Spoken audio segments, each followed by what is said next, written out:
La siguiente ponencia corre a cargo de Encarna Espuña Ripoll, que es profesional de la salud desde hace 40 años, primero como espiróloga formada en Estados Unidos, una vez en España se formó como fisioterapeuta y osteópata en la Universidad de Valencia, de la que más tarde fue profesora asociada del Departamento de Fisioterapia. Se formó en Inglaterra en el Silva Roads para el tratamiento del dolor crónico con la fisioterapeuta Georgie Orphy, de la que tradujo su libro Dolor crónico, la clave para tu recuperación al castellano.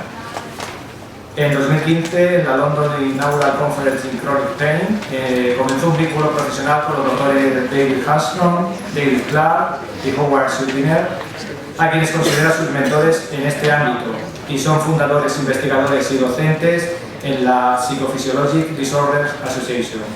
Lidera su propio modelo de tratamiento para el dolor crónico, al que llama terapia de reversión del dolor, en la que todos esos avances y actualizaciones están integrados y respaldados con evidencia científica de vanguardia.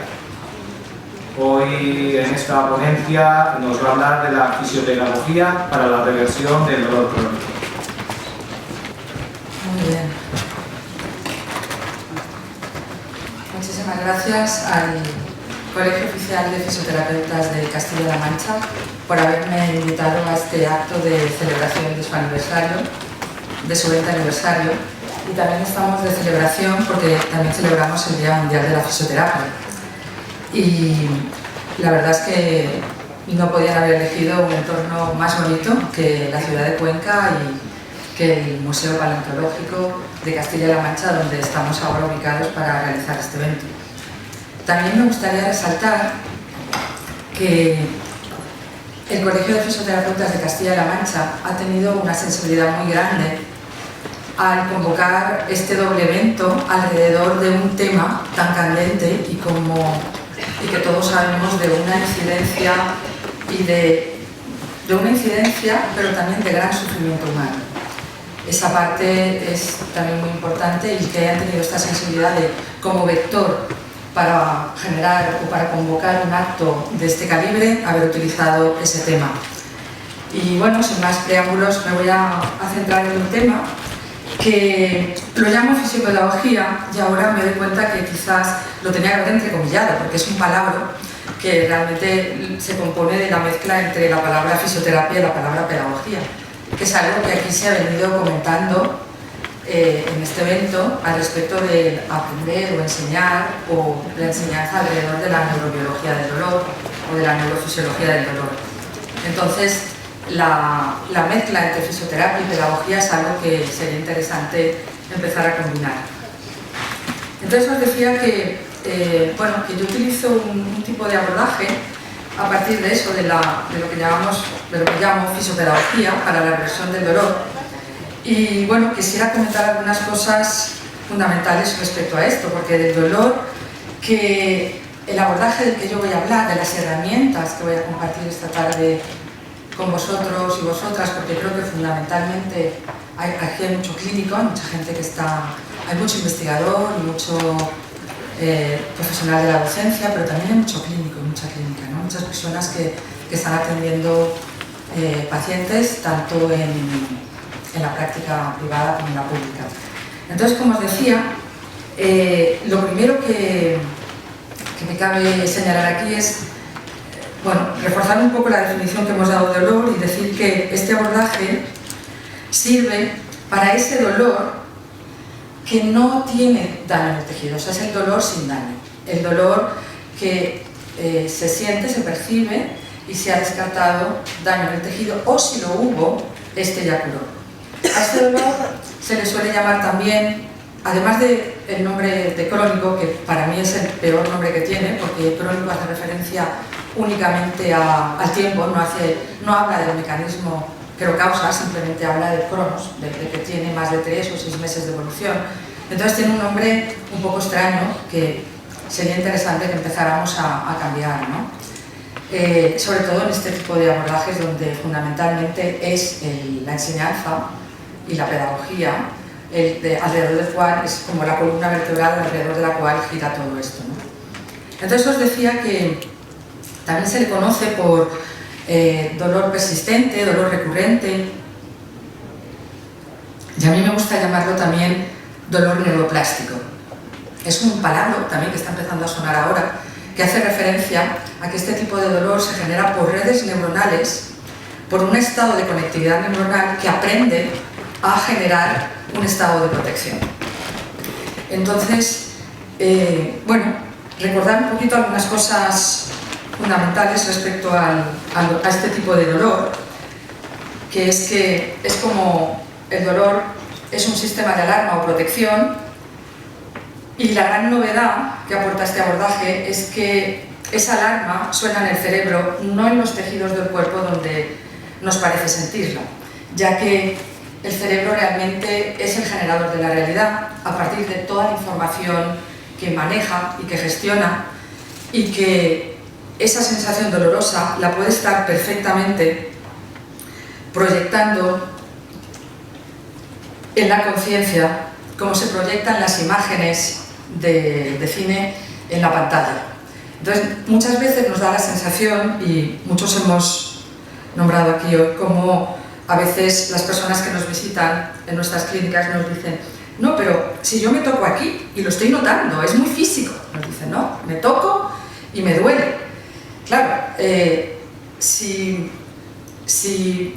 pensamos, si no tenemos ese concepto o no tenemos asimilado que el cerebro realmente es el que genera la realidad, con toda esta información que maneja y que realmente su objetivo es mantenernos a salvo, es un objetivo de supervivencia, está manejando información como un mecanismo de adaptación para llevarnos a lo largo de nuestra vida pues lo mejor posible, lo más sanos posibles, ¿no? Entonces, este tipo de dolor neuroplástico se genera por redes neuronales que han aprendido a generar dolor como un mecanismo de protección o de supervivencia. Entonces, el tema es que de la misma manera que el cerebro aprende a generar dolor, también puede aprender por un proceso inverso a no generarlo.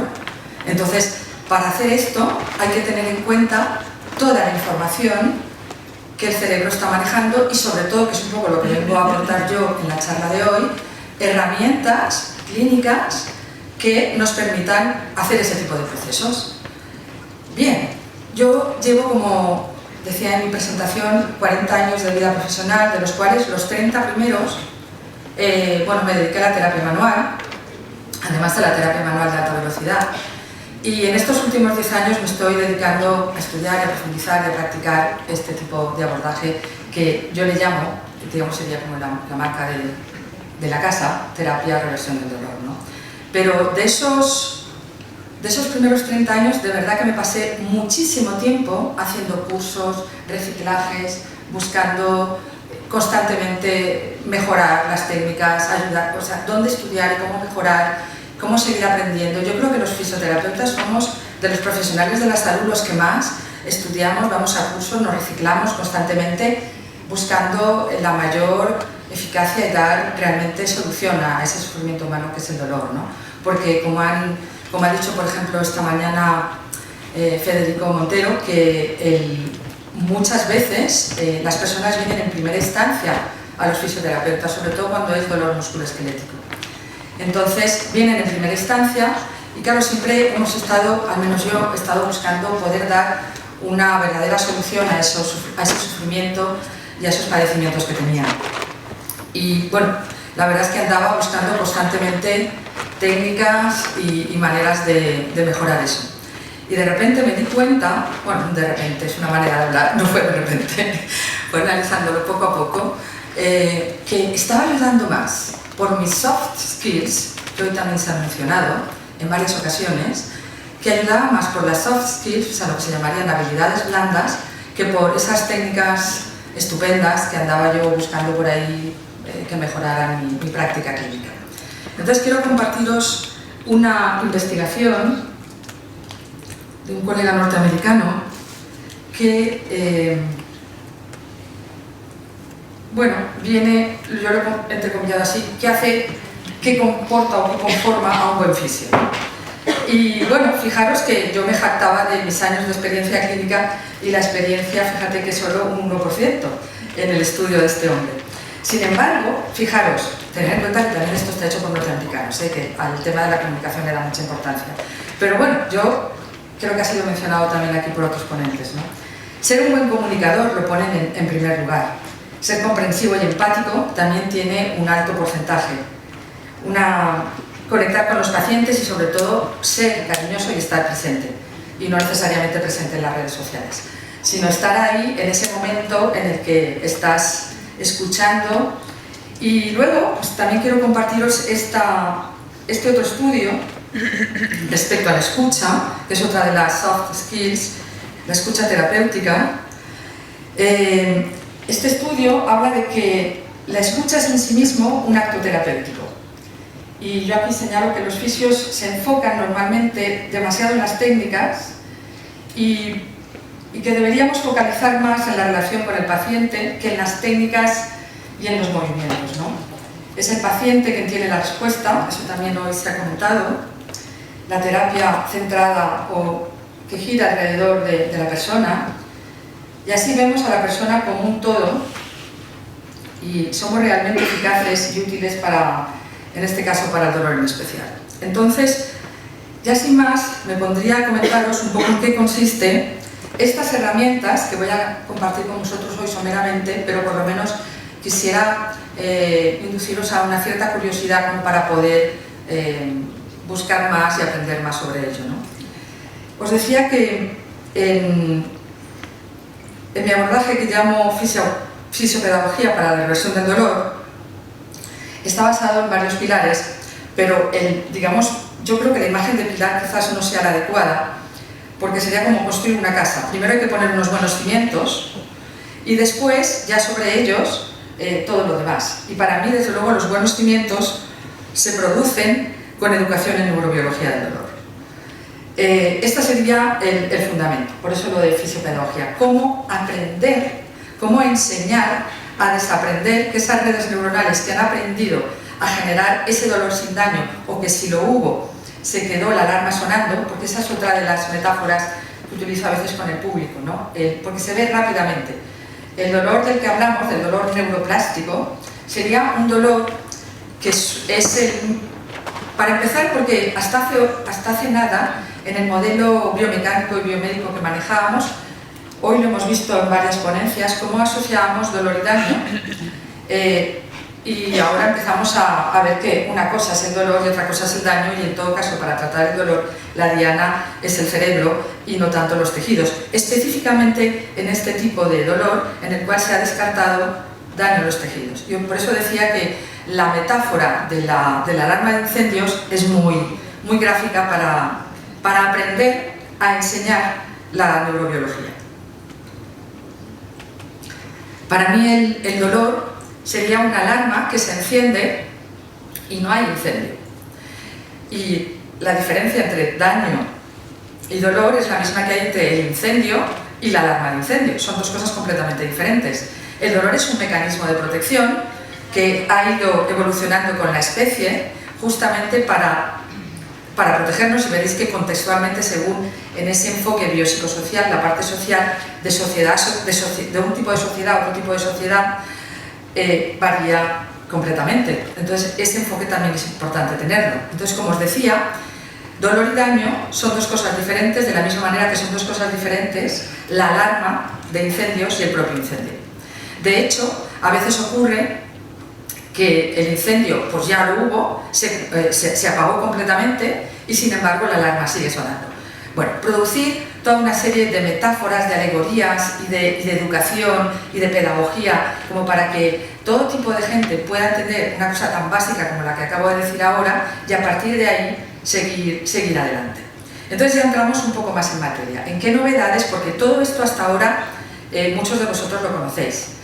Pero hay muchas personas, hay muchos pacientes que nos dicen, al menos a mí, no sé cuál será vuestra experiencia, de sí, Encarna, muy bien, tienes toda la razón, yo esto lo entiendo perfectamente, pero yo lo que no quiero es que me duela, o sea, que se me vaya ya, no quiero sentirlo, porque el dolor, no sé a vosotros y a vosotras qué os pasa, pero es una emoción aversiva, y aversiva significa que nadie queremos sentir. A nadie nos gusta sentir dolor, por mucho que nos expliquen que no es lo mismo que daño, que no estás dañado. Entonces la herramienta que voy a compartir ahora con vosotros justamente empieza a trabajar a partir de ahí, con ese componente del dolor que es el miedo. El miedo que nos da sentir esa sensación y todo lo que genera alrededor de eso, y sobre todo la resistencia a sentirlo. No queremos sentirlo, queremos salir de ahí lo antes posible y somos capaces de hacer cualquier cosa para no sentir esa emoción tan desagradable. Aquí es donde algunos de mis mentores y mis referentes, espero que no sea el mío. Muy bien, pues nada, cosas del directo. Como os decía, vamos a entrar ya en la herramienta que quería compartir con vosotros del enfoque que hablo de fisiopedagogía.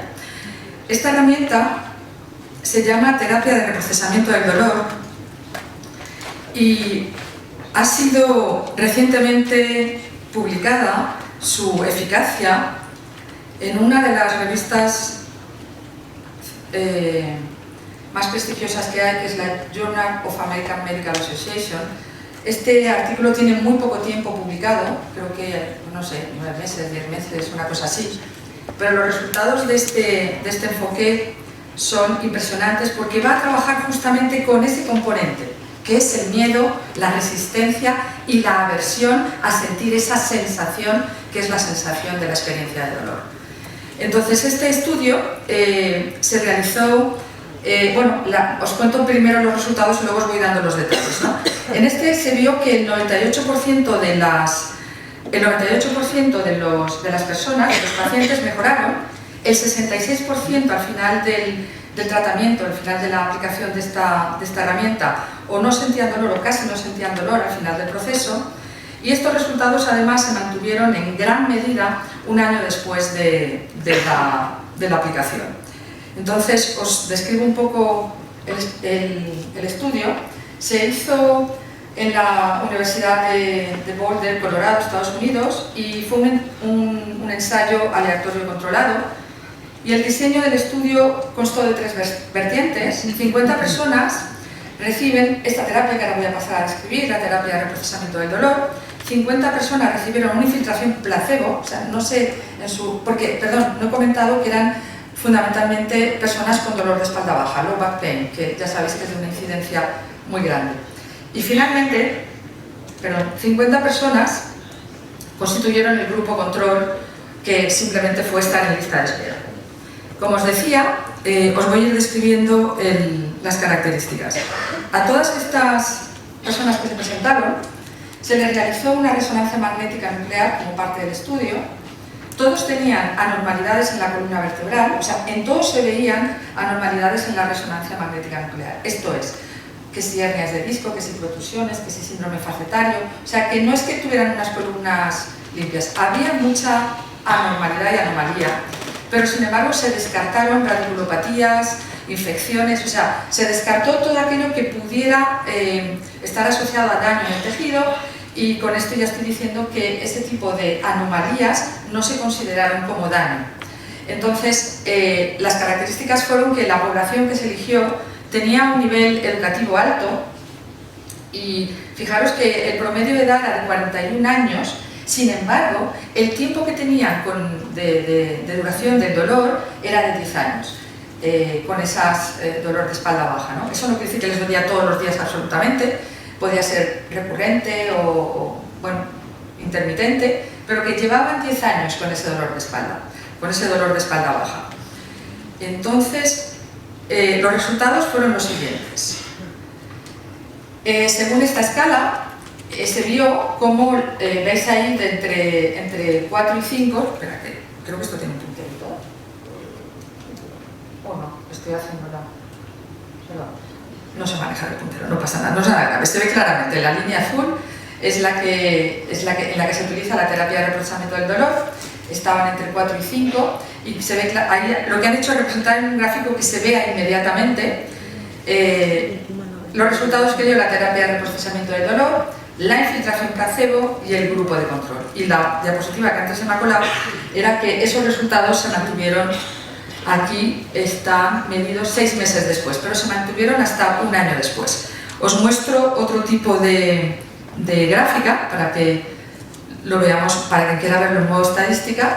Fijaros que hubo un 66% de sin dolor o casi sin dolor. Estamos hablando de sentir la sensación, esa sensación aversiva que nadie queremos sentir, que es la sensación del dolor. Después, el 20% también mejoraron en el tema del placebo y la lista de espera, pues un 10%. Y también se vio cambios en el cerebro, que es a donde vamos a parar también, porque decimos que la diana ha de ser el cerebro, pero en este caso nos estamos enfocando en la parte de aprendizaje del cerebro, a cómo desaprender, ¿no? Se vieron cambios también en las resonancias magnéticas funcionales del cerebro. Y como os decía, el abordaje del que yo he venido a hablar se basa en el miedo al dolor, en esa sensación, que es la sensación dolorosa, esa experiencia del dolor, esa sensación aversiva, que produce miedo, estrés y todo tipo de emociones provocadas, entre otros factores, ¿no? Entonces vamos a entrar ya en materia de exactamente cómo lo hacemos. Bien, pues como os decía, se ha desarrollado, antes de entrar a comentar esto, me gustaría adelantar que la herramienta que utiliza este tipo de terapia, que se llama terapia de reprocesamiento del dolor, utiliza una herramienta que se llama somatic tracking o indagación somática, lo hemos traducido al castellano, y no hemos inventado la rueda.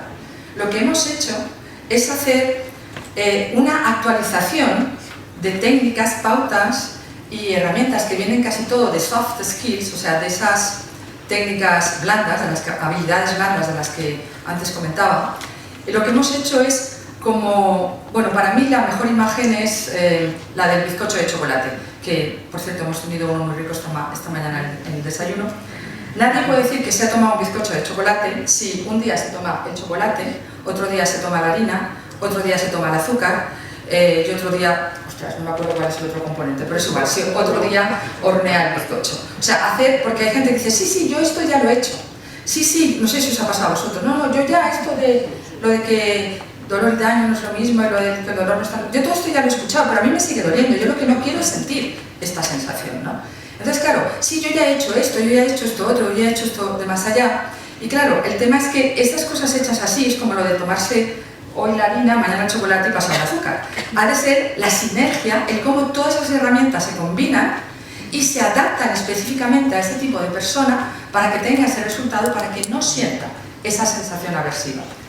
Entonces, no sé si la tengo ya proyectada, ¿no? Os voy a... Bien, la indagación somática, entonces, como os decía, es una herramienta terapéutica que nos ayuda a sentir las sensaciones corporales, en este caso la sensación del dolor, sin miedo, y se puede aplicar también a otro tipo de mecanismos defensivos, como puede ser la ansiedad, otra manera, otro sistema de protección, como puede ser la ansiedad, pero en este caso estamos hablando del dolor, ¿no?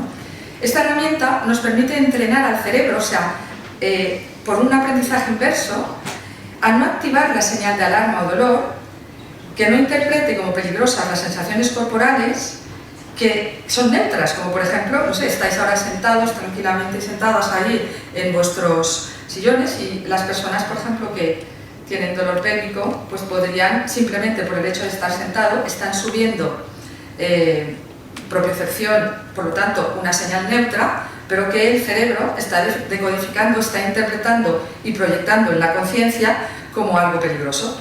Bien, le podemos enseñar, y esa sería, como he dicho, la base de la pirámide, la base de la casa, todo esto que hemos hablado de neurofisiología y neurobiología del dolor, pero además este abordaje aporta a enseñarle a cómo desactivar esas sensaciones aversivas, a no resistirse a sentir eso, pero no resistirse sería solamente lo del bizcocho una parte, hay que sumarle otras cuantas y todas juntas son las que producen ese proceso de finalmente, además de entender cognitivamente qué está pasando, poder dejar de sentir esa emoción aversiva. Entonces, como os decía, la indagación somática pues tiene 4 componentes fundamentales que provienen de técnicas bien conocidas por sí misma, y es la sinergia de estas lo que es eficaz. Y estas son las técnicas que se han utilizado de manera sinérgica y que conforman lo que llamamos el somatic tracking o indagación somática. Una es la atención plena mindfulness, en este caso informado, porque el mindfulness lo que hace es ponernos en frecuencia baja. Normalmente, si se consigue con entrenamiento, podemos entrar en ondas alfa y ahí sabemos que entramos en un aprendizaje como mucho más rápido. Fijaros que ondas alfa, por ejemplo, las teníamos cuando estábamos entre los 4 y los 6 años. Ahí los niños son más fáciles de convencer, estamos con la imaginación a tope, con la creatividad. De repente una escoba se te puede convertir en un caballo, un armario es una casa. En fin, es para haceros una idea de cómo lo importante es que pueden ser las ondas alfa y cultivarlas a través de esta técnica del mindfulness, pero que digo, no solo es mindfulness, sino que además hay que añadirle técnicas de psicología cognitiva, como es la calma cognitiva, que repite información actualizada, toda esa información que le hemos dado cognitivamente con metáforas y con explicaciones, pero en baja frecuencia. Y además le añade un entorno de seguridad de manera que pueda generar afecto positivo, sentido del humor, no esperar resultados, en modo juego. Todo eso va sumando y va generando esa sinergia. O sea, realmente estamos realizando, no me sale la palabra baking, haciendo el bizcocho, vamos. Y esto proviene de otro tipo de técnicas como la psicología positiva y la terapia. Y lo que hace este abordaje es extraer esas perlas de estos abordajes, unirlos para que, sumado a la educación, puedan también facilitarle a la persona que salga de esa sensación que nadie queremos sentir, que es la experiencia dolorosa. Finalmente, una técnica propia de la fisioterapia, que es la exposición gradual y trabajar con las conductas de evitación. Toda esa sinergia, todo eso junto, es lo que constituye esta soft skill, esta habilidad blanda que constituye la terapia de reprocesamiento del dolor con su técnica estrella, que es la indagación somática. Esta sería una de ellas, de las dos que vengo a compartir hoy con vosotros de la fisiopedagogía o terapia de reversión del dolor. La otra entra dentro de otro ámbito que aquí también se ha hablado hoy, y hoy voy a repetir la diapositiva. Qué curioso, ¿no? El premio Nobel, además la misma, ha sido increíble.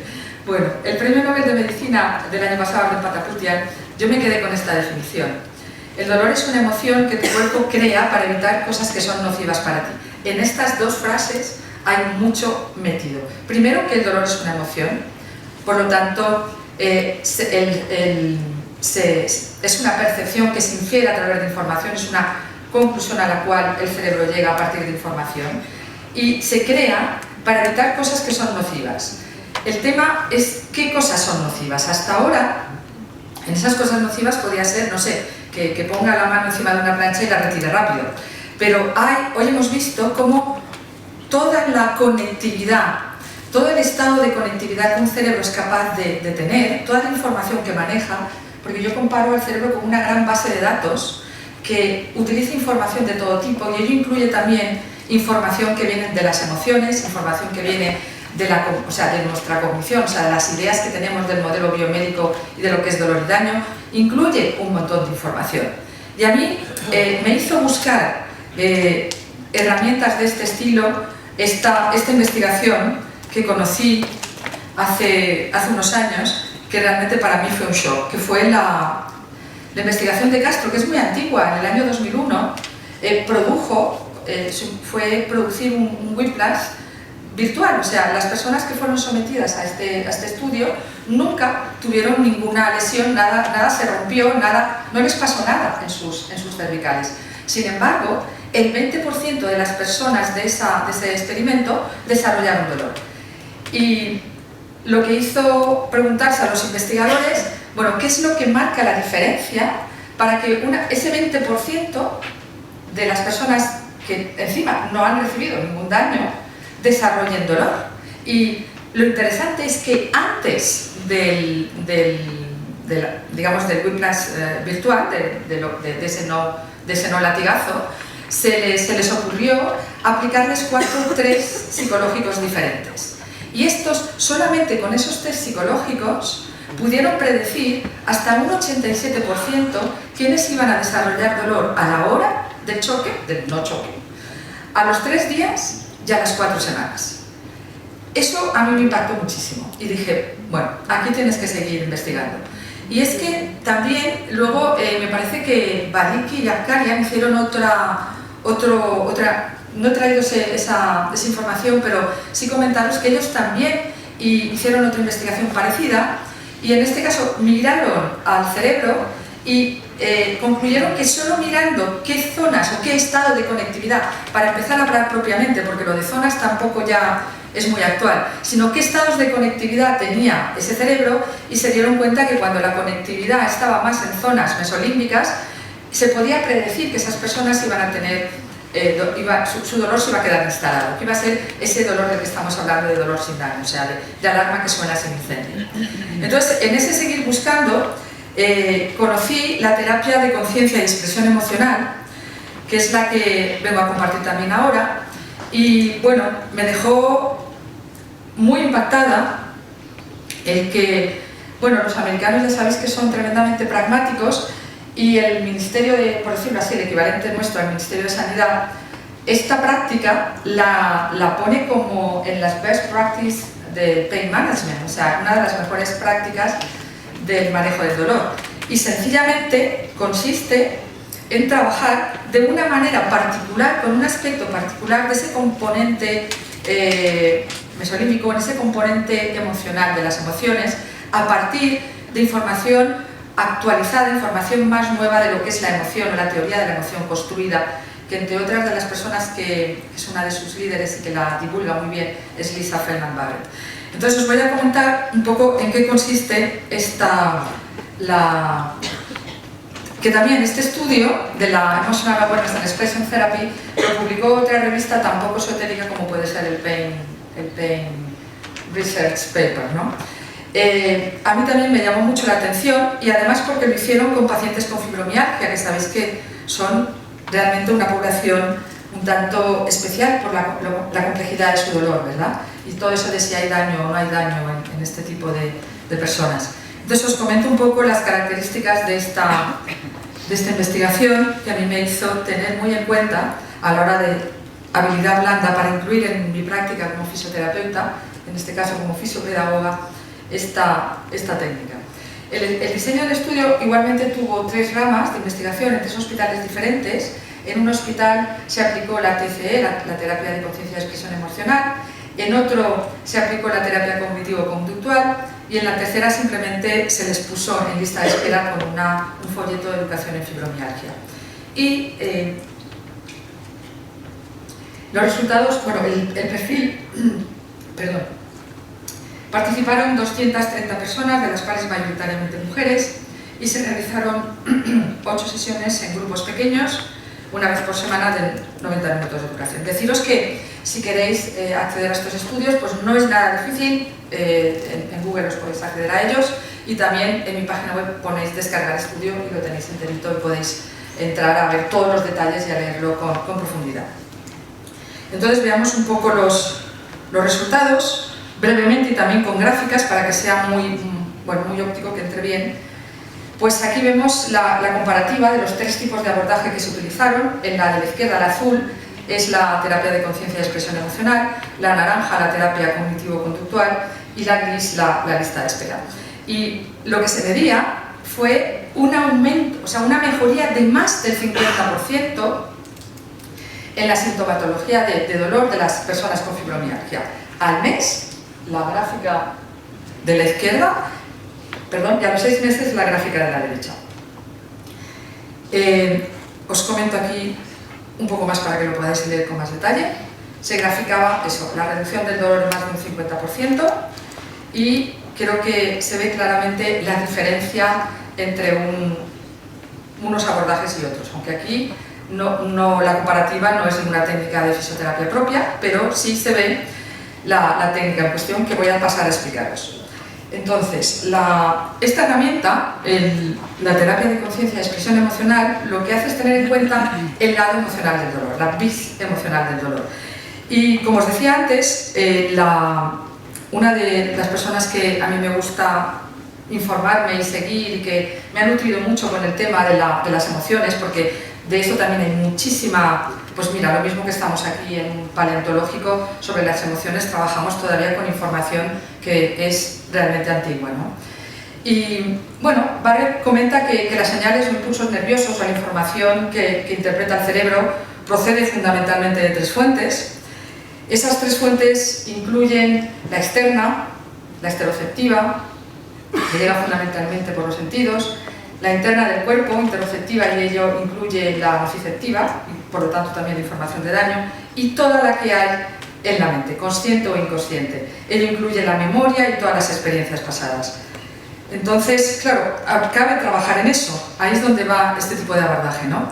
La base de datos de la cual el cerebro extrae información que activa esa alarma de la que hablábamos antes, una alarma, en este caso, para este tipo de abordaje, tenemos que tener bien claro que es una alarma que se activa sin incendio.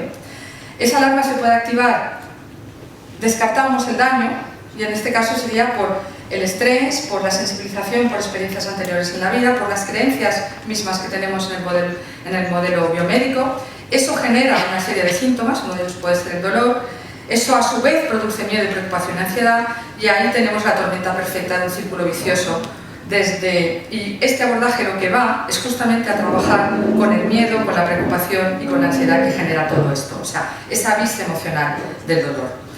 Entonces, ya no sé cómo voy de tiempo, 5 minutos, vale, pues perfecto porque estoy ya por finalizar. Os decía que, sí, lo tengo puesta, el lado emocional del cerebro, o sea, el lado emocional del dolor, ha sido fuertemente moldeado por experiencias a lo largo de nuestra vida, como el trauma, experiencias adversas en la infancia y bueno, todo lo que ahí vengo describiendo que no voy a leer. En pocas palabras, que las vías neurales, esto nos lo dice Lisa Feldman Barrett, que las vías neurales que conforman la experiencia de dolor son las mismas que conforman las emociones. Por lo tanto, cuando vemos eso en las neuroimágenes del cerebro, pues no nos ha de extrañar que son 2 cosas que están vinculadas. Entonces, ¿qué hace específicamente esta técnica o este abordaje, esta herramienta, sin meterse a hacer el trabajo que se hace normalmente en psicología, que es el trabajar, el elaborar, todo lo que es la vida psicológica de la persona? Lo que hace es ir justamente a lo mismo que hacía la del procesamiento del dolor, en, digamos, liberarnos de esa sensación de miedo, de no temer, porque a lo que estamos familiarizados, lo que no tememos, no desata el mecanismo de protección que es el dolor.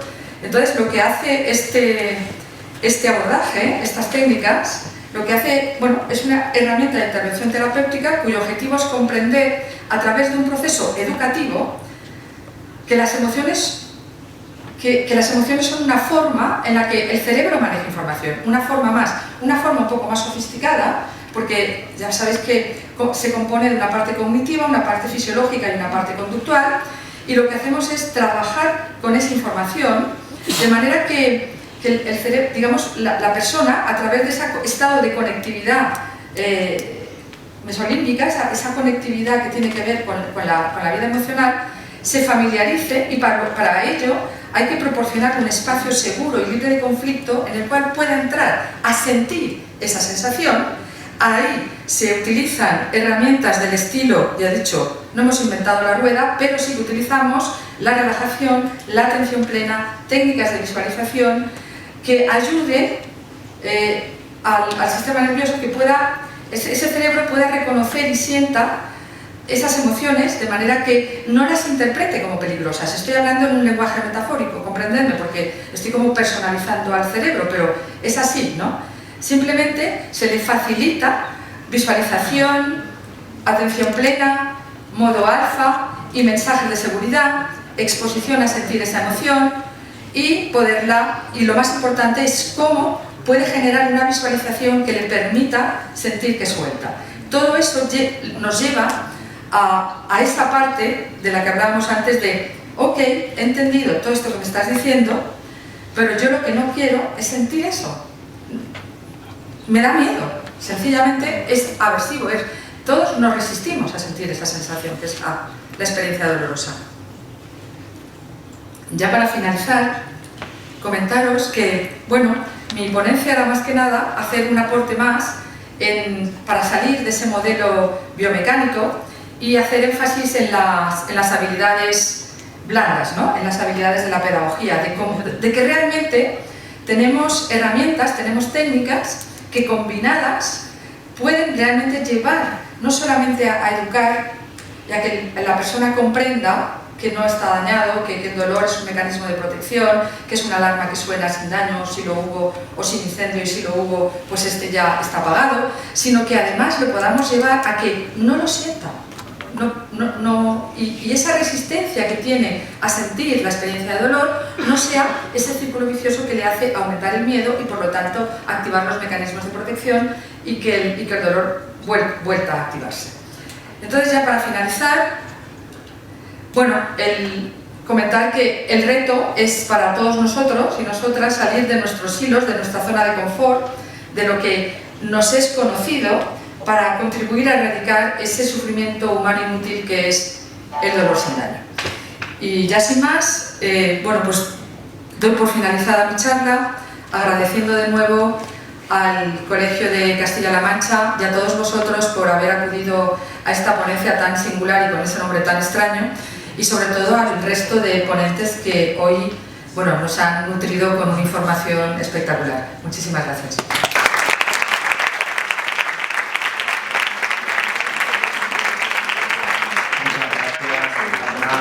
Y bueno, después habrá el turno de preguntas cuando acabe ya la última ponente, de todos los ponentes que no han podido permanecer.